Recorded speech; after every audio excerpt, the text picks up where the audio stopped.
Hi, Mr. Burleson here.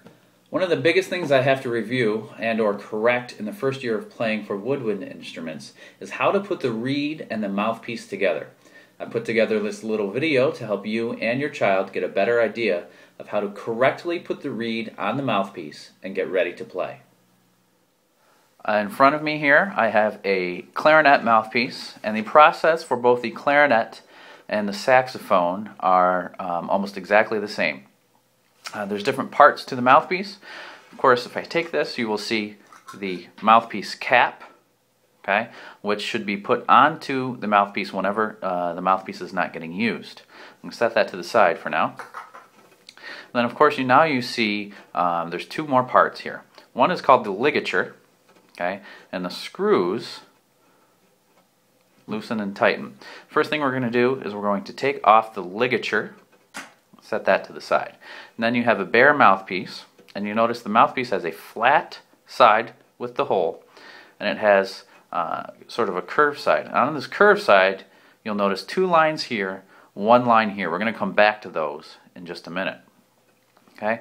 What I'm going to do is set this, take my reed, which for now we'll assume has been soaked either in the student's mouth or in a cup of warm water.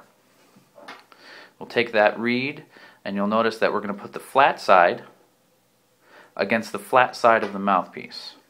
Okay?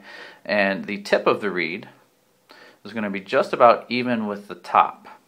And the way that I tell my students is, if you actually flip it over when we're done, you'll see a very, very slight bit of the reed showing. So that's on straight right there. And we're carefully going to take the ligature, put it back over. And for most ligatures, the screws are on the right. I need to loosen this a little bit to get it farther down. Okay? And push it down most of the way down the mouthpiece. You notice, I shouldn't say most of the way, it's halfway.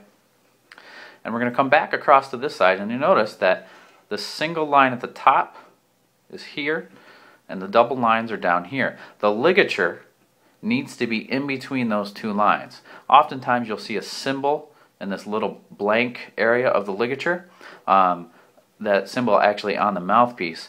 Sometimes I will tell students that you should be able to see the symbol through that hole. Once that's on correctly, carefully tighten down the screws. They should be firm but not over tight. The screws can be broken. It should be firm enough to hold the reed on. And there you have a mouthpiece and reed and ligature all put together and ready to play.